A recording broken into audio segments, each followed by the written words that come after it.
It's a 7.53. This wave starting to stand up. Can he get in position? He turns. Carlos Muñoz on the wave. Once again, 7.53. Big hammer to open things up with. Second turn. Stays out in front. Lots of face on this. This could be the wave. 7.53, another clean hit. Lays into it a little harder. You can see the body language. Muñoz is feeling this. One last section.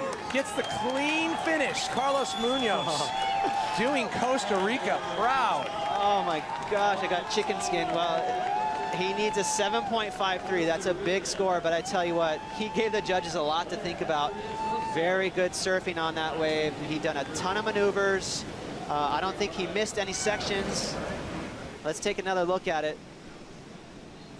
Right here, nice patient bottom turn, waiting to get, you know, as Joel Parkinson said earlier, timing right with the speed of the wave.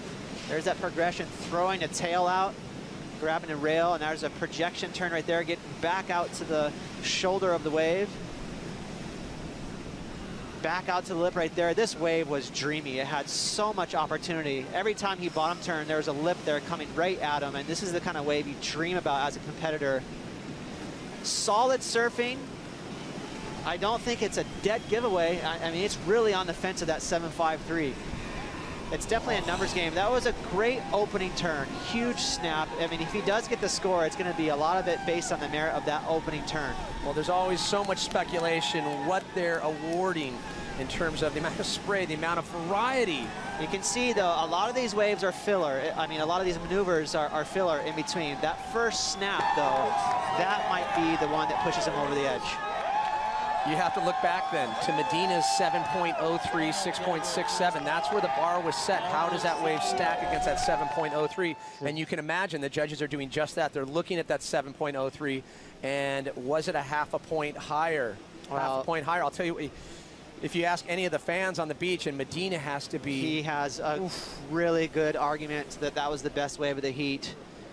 So much contrast, though, with Gabriel. Gabriel was just, you know, on an air show.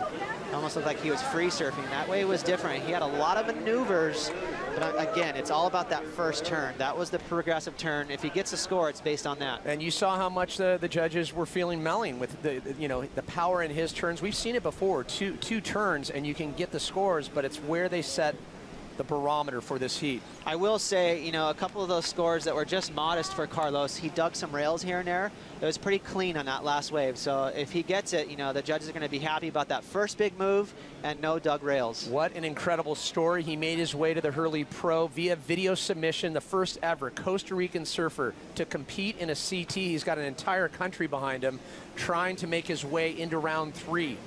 Can he do it? It would be the second massive big upset today, as Kelly Slater taken out by the other wild card, Tanner Gudauskas, in the previous heat. Kelly Slater will have a chance to make his way out of round 2, but I'll tell you what, if he makes it into round 3, if he gets the score, wow, would it put a massive, massive spring in this this Rican step. Right now, Carlos, he's waiting for the number. Our judges are watching a replay. They're gonna size it up. They'll maybe even match it up against Gabriel's 7. And so it's going to be really close, Pat. He needs a 7.53. Can Carlos Muñoz do it? We'll wait for its official.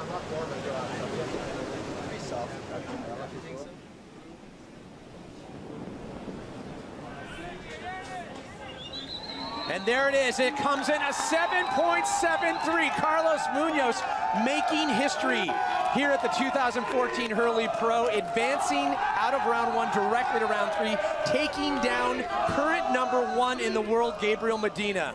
A massive day not only for Carlos Muñoz, but for the country of Costa Rica. Like I said, I want one of those t-shirts.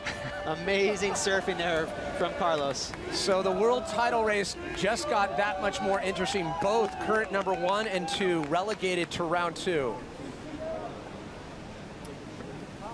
As an emotional Carlos Muñoz moves forward, we come back. Joe Turpel, former world champ Martin Potter, come in for the call.